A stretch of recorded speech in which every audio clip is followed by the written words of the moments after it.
मौत की डगर पर बच्चों दिखाओ चल के, ये देश है तुम्हारा, नेता तुम ही हो कल की। स्वागत है आपका आज की तारीख में। मैं अभिसार शर्मा। आज एक सवाल आप सबसे मेरा, आपके बच्चे स्कूल कैसे जाते हैं? अगर आपको पता चले कि आपके बच्चे अपनी जान जोखिम में डालकर स्कूल पहुंचते हैं, तब कैसा लगेगा आपको? किसी भी पल उनकी जान जा सकती है, यह सुनकर भी डर लगता है ना। आज एक ऐसी ही सिहरन पैदा करने वाली दास्तान होगी आपके सामने। जब आप देखेंगे इन बच्चों को, तो एक पल के लिए यह कल्पना कीजिए कि इनकी जगह हमारे अपने बच्चे भी हो सकते हैं। आजादी के 70 साल बाद भी सरकारी उदासीनता के चलते एक अदद पुल तक नहीं दे पाई है सरकार आवाम को, जनता को। और इसी पर है हमारी खास पेशकश, मौत की डगर पर बच्चों दिखाओ चल के। इंसाफ की डगर पे बच्चों दिखाओ चल के, ये देश है तुम्हारा, नेता तुम ही हो कल के। इंसाफ तो मिल नहीं रहा, इसलिए हमने यहां इंसाफ की जगह मौत लिख दिया।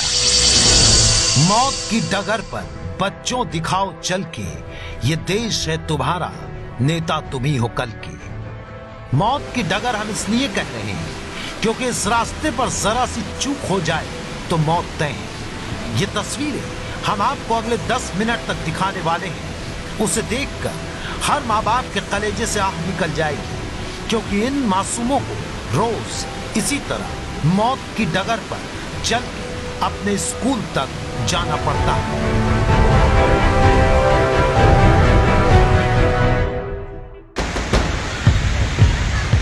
पहाड़ों से तेज रफ्तार में आता पानी और बीच में खड़ी ये एक मजबूर लेकिन दिलेर लड़की।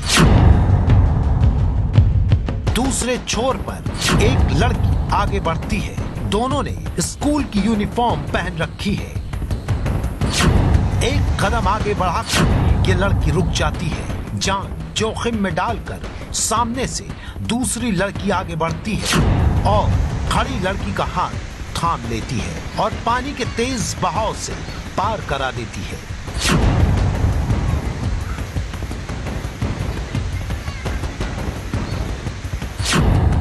यह खिलवाड़ है मासूम बच्चों के साथ, जो सरकारें हर साल खेलती नजर आती हैं। आखिर क्यों? इस सवाल का जवाब हम तलाशेंगे। तस्वीर से आपको यह समझ में आ गया है कि ये बच्चे स्कूल जाने के लिए इतनी जद्दोजहद कर रहे हैं क्यों? बताएं। उससे पहले और तस्वीरें हैं जो आपको देखना जरूरी है। स्कूली बच्ची किनारे पर लौट गई। अब इस तरफ से पानी की रफ्तार में नीली ड्रेस पहने एक लड़का आगे बढ़ा। बाएं हाथ में जूता और कंधे पर बस्ता टंगा है। नन्हे कदम तेज लहरों के बीच खुद को टिकाए रखने की कोशिश कर रहे हैं। छोटी सी चूक और शरीर पानी के हवाले खाई में जाना तय है। लेकिन उसे बचाने के लिए दूसरे किनारे से एक लड़का आगे बढ़ता है।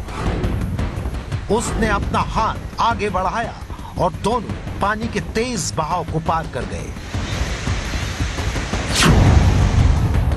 1 मिनट के भीतर 2 बड़े बच्चों ने छोटे छोटे लड़के और लड़कियों को इस तेज बहते पानी से पार लगाया है। लेकिन इस पार अभी और बच्चे खड़े हैं।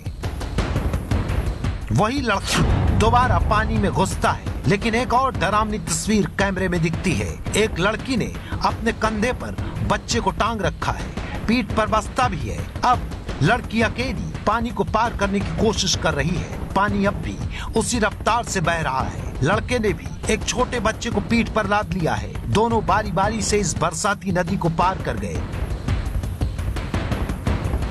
अब दूसरी तरफ 9 बच्चे खड़े हैं और इस किनारे पर एक लड़की दिखाई दे रही है। लेकिन तभी 2 और बच्चे वीडियो में दिखने लगते हैं। एक लड़का नदी पार करने लगता है। लहरों के बीच 2 और लड़कियां खड़ी दिखती हैं। दोनों आगे बढ़ती हैं। एक का सहारा लेकर एक बच्ची बहती तेज नदी को पार कर जाती है, जबकि दूसरी बच्ची को कंधे पर उठाकर लड़की वापस लौट जाती है।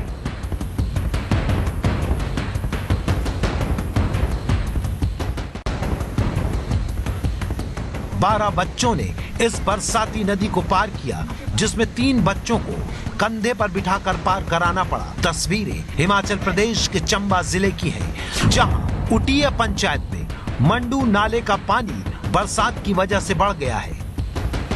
ऐसी ही एक और तस्वीर आपको दिखाएं, उससे पहले सुनिए उस लड़की का दर्द जिसने अपनी पीठ पर छोटे बच्चे को बरसाती नदी पार कराई है। हम रोज घर से आते हैं तो हमें इस नाले को पार करना पड़ता है। छोटे छोटे बच्चों को अपनी पीठ या कंधे पर लेकर स्कूल जाना पड़ता है, और कभी कभी बारिश हुई तो हमें छुट्टी भी रखनी पड़ती है। अब सवाल ये है कि क्या आजादी के इतने साल बाद भी बच्चों को जान जोखिम में डालकर ऐसे स्कूल जाना किसी देश के लिए सम्मान की बात है? क्या प्रशासन इन बच्चों के स्कूल तक जाने का इंतजाम भी नहीं कर सकता, जिसमें जान का खतरा न हो? जवाब इसी बच्ची से सुनिए। लगभग 4-5 से पुल बना है, पर आधा ही बना है। इसका काम नहीं चल रहा है। जल्दी जल्दी इस काम को करवाएं ताकि हम इस पुल से जा सके, ताकि हमें बारिश में कोई छुट्टी न रखनी पड़े। जान पर खेलकर बरसाती नदी पार करने वाली प्रियंका के मुताबिक स्कूल जाने के लिए गांव के रास्ते में पुल 4-5 साल से बन रहा है, लेकिन 4-5 साल में भी वो अधूरा ही है। यह है वो पुल जिसके बगल में बरसाती नदी बहती है। पहाड़ों में इन गांवों में पुल नहीं, छोटे छोटे पुल बनते हैं जिन्हें पुलिया कहते हैं। ये छोटा पुल क्यों नहीं बना, इस पर प्रशासन से जवाब मांगेंगे, लेकिन उससे पहले इन तस्वीरों को देखिए। ये भी कल की ही तस्वीरें हैं। 11 बच्चे बरसाती नदी के दूसरी तरफ खड़े हैं और एक साथ नदी पार करने लगते हैं। 3 बच्चों ने अपनी पीठ पर अपने छोटे बच्चों को उठा रखा है, तो आखिर में आ रहे 3 बच्चे एक दूसरे का हाथ थामे हुए हैं।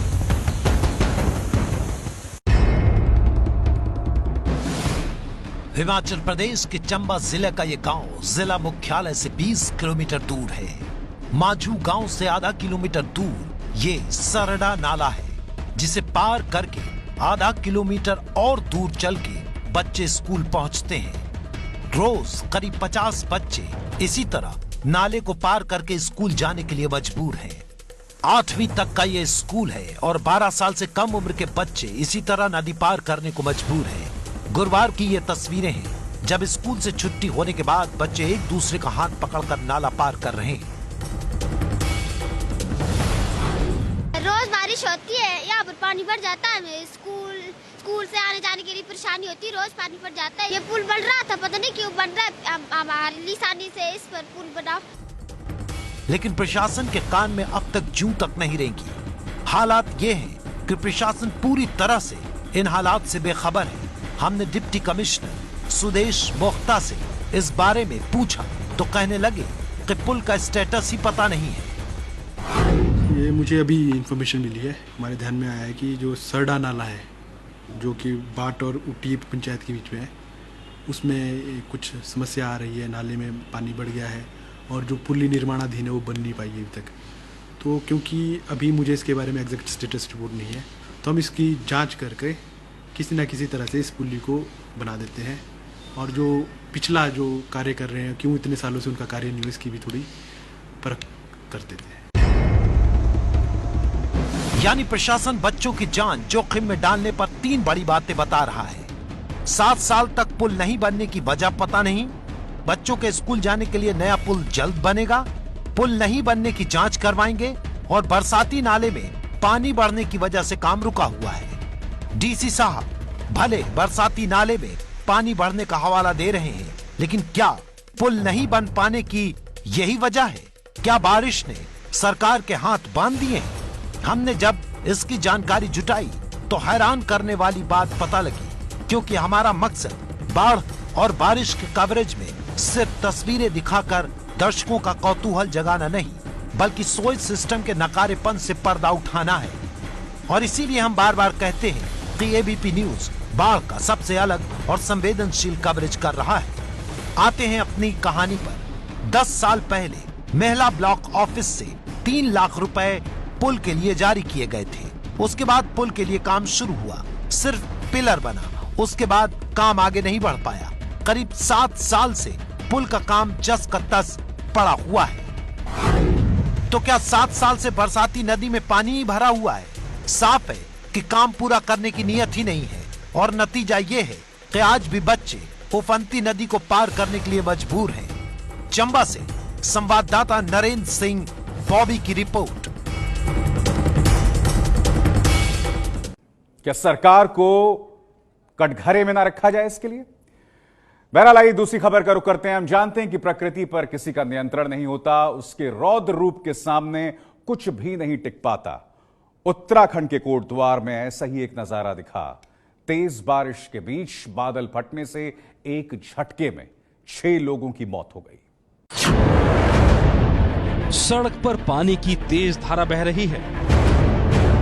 तेज धारा में बाइक और ट्रैक्टर वाला फंसा है। इसके आगे की तस्वीर और भी भयावह है। देखिए पानी ने कैसे यहां सब कुछ बहा दिया। घर के बाहर साइकिलें पड़ी हैं।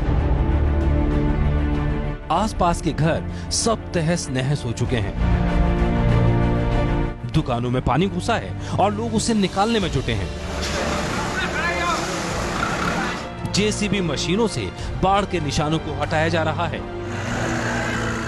तस्वीरें दिल्ली से करीब 200 किलोमीटर दूर उत्तराखंड के कोटद्वार की हैं, जहां कल रात बादल फटने की वजह से अचानक आई बाढ़ ने सब कुछ बर्बाद कर दिया।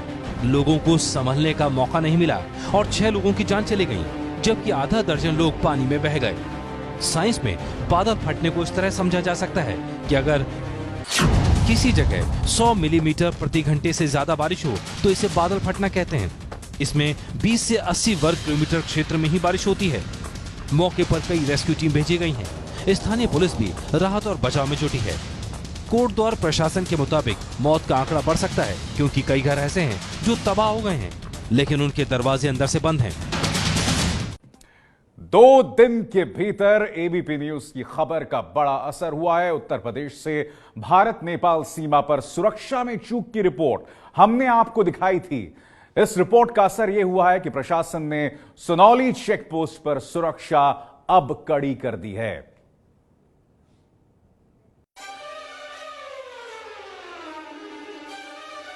देश की सुरक्षा चूक पर जागी सरकार। 2 अगस्त को एबीपी न्यूज ने दिखाई थी भारत नेपाल सीमा की सुनौली चेक पोस्ट पर सुरक्षा से खिलवाड़ की कहानी।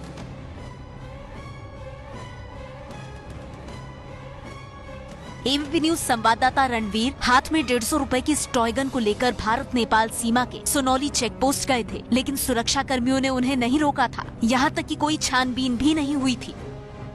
हमने आपको इस रिपोर्ट में ये भी दिखाया था कि कैसे कबाड़ लाने वाले मजदूर किसी भी सामान को कुछ रुपयों की खातिर सीमा पार कराने के लिए तैयार हो गए थे। एबीपी न्यूज की इस रिपोर्ट का बड़ा असर हुआ है। प्रशासन ने भारत नेपाल सीमा की सुनौली चेक पोस्ट पर सीसीटीवी कैमरे लगाए हैं। महिलाओं और पुरुषों के लिए 2 अलग अलग स्कैनर्स लगाए जा रहे हैं। स्कैनर से देश की सुरक्षा को नुकसान पहुंचाने वाले हथियार और गोला बारूद की पहचान की जा सकेगी।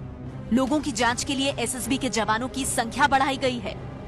गाड़ियों की चेकिंग सख्त कर दी गई है। ये है एबीपी न्यूज, आपको रखे आगे।